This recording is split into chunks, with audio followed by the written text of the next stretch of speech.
Bonjour à tous, eh bien un petit rendez-vous là, donc ça fait bientôt 2 mois que je suis en Thaïlande et donc je voulais vous expliquer un peu pourquoi j'ai quitté la France.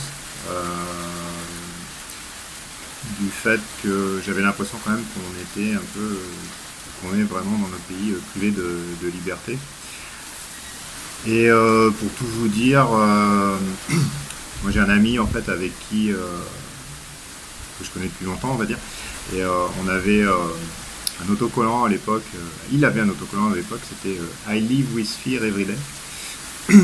Ah, désolé pour l'accent, mais du coup, j'ai l'impression que cet adage-là, il était vraiment vrai pour moi en 2019, c'est-à-dire, et même en France. C'est-à-dire tous les jours, on va dire, on a peur de quelque chose, donc je vais essayer de lister un peu toutes ces peurs que je pouvais avoir dans ce pays et où j'avais l'impression qu'en fait, être heureux, c'était juste synonyme de ne pas avoir d'ennui, ce qui n'est pas forcément la définition du bonheur. Donc la première chose, la première peur, moi j'étais petit chef d'entreprise, donc on a peur de la boîte aux lettres, d'ouvrir, de recevoir des mauvaises nouvelles. Vous savez, les lettres avec la Marianne qui vous demande des choses, des nouvelles contraintes ou des mises en demeure. Vous voyez, récemment j'ai fermé mon entreprise en juillet et j'ai toujours... en place, je vais recevoir une mise en demeure pour TVA non payée alors que je l'ai payé. J'avais reçu aussi une mise en demeure de l'URSSAF parce que je n'avais pas payé des charges sur ma salariée qui n'existe plus depuis, depuis juin. Enfin bon. Donc toujours des aberrations, parce que je pense qu'il n'y a pas de connexion entre les services. Enfin bon, bref, donc après, bien sûr, on est obligé d'aller voir le comptable ou de faire un mail au comptable qui ne répond pas, parce que en gros, les gens ne répondent pas. Donc voilà, peur de la boîte aux lettres, peur aussi des contraventions. Vous savez, même quand on roule normalement, on a toujours l'anxiété du flash qu'on n'a pas vu, etc. Plus des nouvelles contraintes, parfois de lotissement ou autre. Donc ça c'était ma première peur. Après quand je prenais ma voiture, moi j'avais une voiture de sport parce que j'aime bien conduire, j'aime bien le sport auto.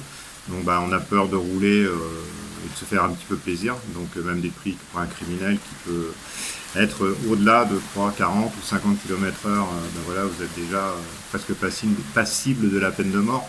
Donc bon, ça c'est vu que les limitations sont incroyablement basses sur certaines parties, euh, ça prête un peu aussi à sourire, puisque 90% des gens souvent ils mettent un coup de frein au radar, donc ça veut dire que c'est pas leur propre volonté d'avoir fait cette limitation de vitesse, puisqu'on est en démocratie, puisque les gens sont obligés de freiner, donc on va dire dénier leurs pensées.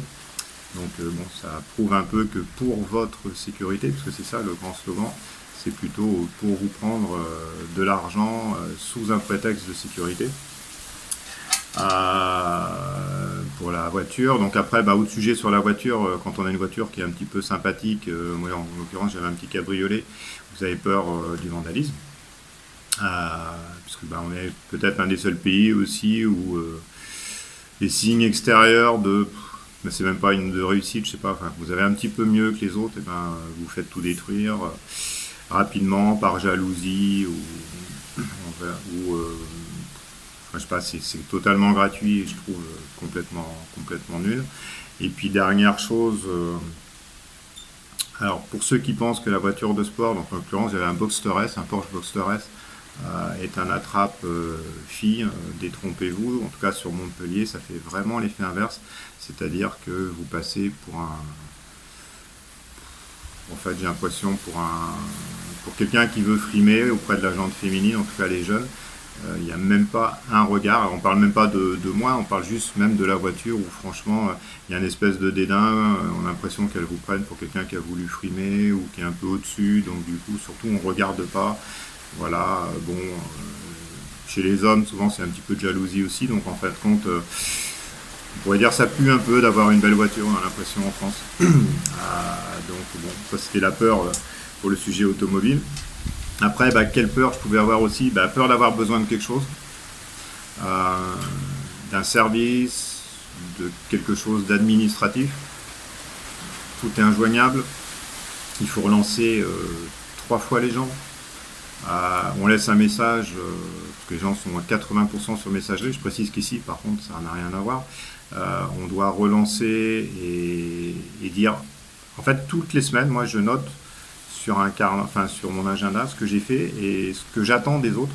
Et en fait, on voit que semaine par semaine, en gros, rien ne se passe parce que les gens vous disent, soit vous tombez sur des répondeurs, vous laissez un message, personne ne va vous rappeler, ce qui est relativement impoli, on peut trouver, mais bon.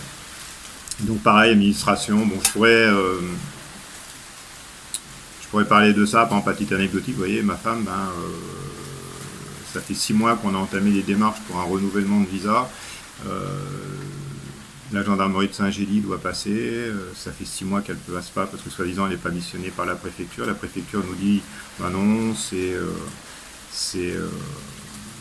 soumis à la visite de la police. Enfin, tout le monde se rejette, on va dire, la patate chaude, moi j'appelle ça, et bon, rien ne se passe. Enfin, bon, c'est assez anecdotique.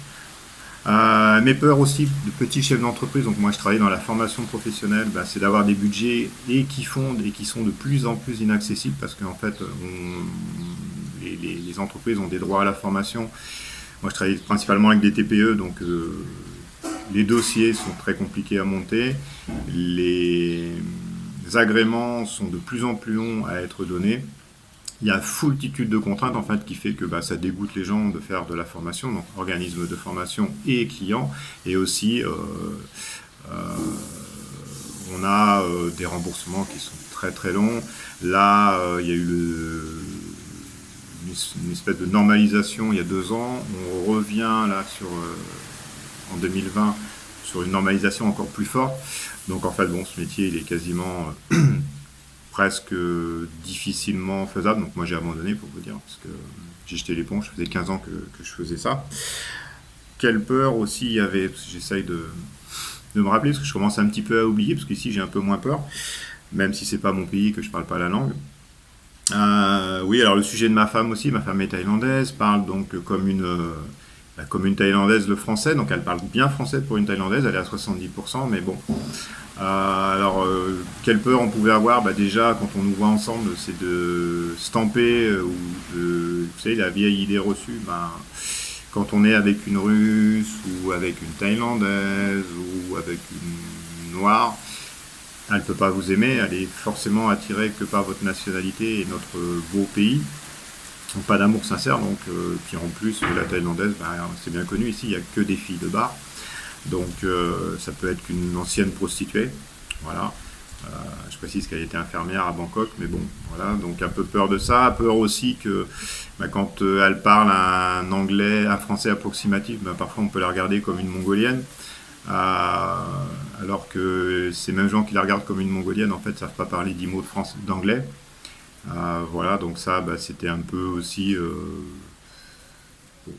Et puis là, récemment, vous voyez, par exemple, en août, nous, on s'est fait tout bonnement virer de notre banque, sans motif, je précise, alors qu'on avait de l'argent et une boîte qui marchait bien. On n'a pas trop compris, donc je sais pas, délit de sale gueule. On n'a jamais pu savoir pourquoi. Donc on a fait une petite vidéo que je remettrai en lien dessous, qui s'appelle la discrimination du CIC ou quelque chose comme ça.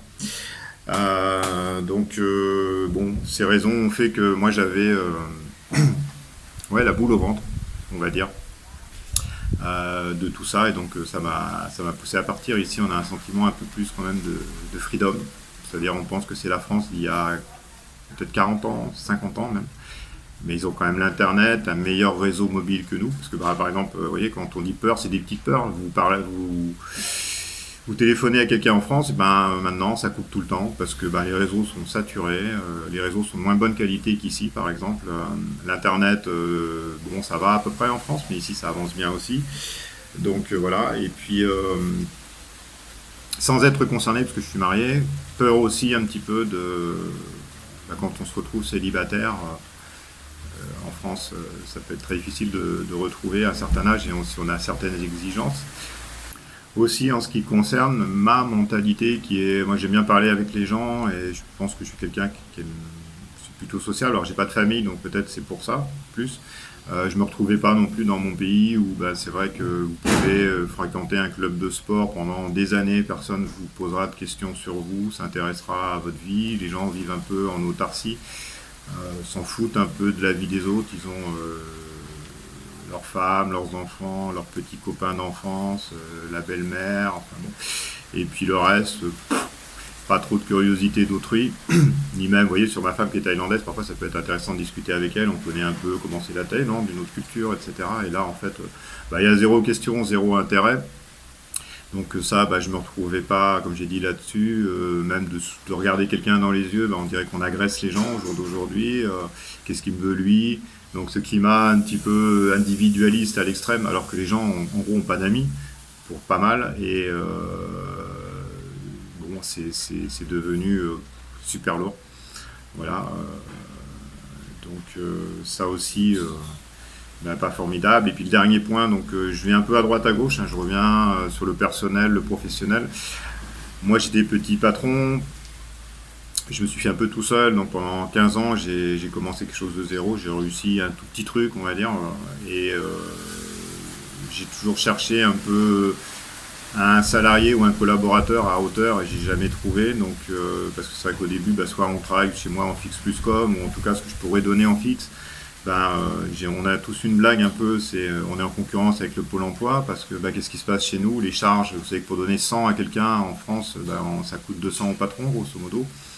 Donc qu'est-ce qui se passe, le patron lui il peut pas donner assez pour que le salarié soit content, c'est-à-dire pour au moins 2000 euros on va dire pour vivre à peu près convenablement, et donc ce qui revient à 4000 au patron, et donc et pour le patron, donner même 1700, 1008, c'est beaucoup. Donc en fait, il y a deux malentendus, ou deux mécontents plutôt, qui font qu'en fait, ça tourne pas. Et donc, je trouve aussi que les gens ont bien raison, parce qu'aller travailler pour 1400 euros ou 1500 euros par mois, si on est un peu malin, on va dire pourquoi, puisque si vous additionnez tout le social, on est à peu près à 800 sans rien faire. Donc si on fait 800 de blagues, pour un homme, c'est pas difficile non plus. Pour une femme, c'est pas non plus très compliqué. On travaille moins, on n'a pas d'impôts. On a quelques petits cadeaux, je crois, à Noël, machin, des choses comme ça, des choses gratuites, la mutuelle gratuite, etc. Donc on va dire, pourquoi aller s'ennuyer à bosser? Surtout, par exemple, si on voit à Montpellier, c'est vrai qu'une maison normale, on va dire, c'est 350 000 euros. Donc, de toute façon, même avec 1800 euros x 2, si les deux travaillent, si on n'a pas un sponsoring des parents, on n'y arrive pas. Même en s'endettant sur 25 ans. Donc je pense que les gens aussi sont lassés, abandonnent avant de commencer, parce qu'ils disent de toute façon, quitte à pas y arriver, autant rien faire. Donc voilà, moi ici j'espère que je pourrais trouver quelqu'un peut-être de plus motivé, parce que c'est vrai qu'on donne l'équivalent de 1400 euros par exemple à soit un expatrié qui veut vivre en Thaïlande ou un Thaïlandais, c'est une somme qui est quand même plus conséquente qu'ici. De toute façon ici il n'y a pas de chômage, donc il n'y a pas de concurrence avec leur Pôle emploi. Voilà. Donc j'espère pas avoir été trop long, et puis si vous voulez suivre ma chaîne, vous pouvez vous abonner et activer la cloche pour recevoir les vidéos. Postez vos commentaires si vous avez des questions sur l'expatriation, la Thaïlande, que je connais donc plus particulièrement. Et puis mettre un petit pouce si la vidéo vous a plu. Voilà.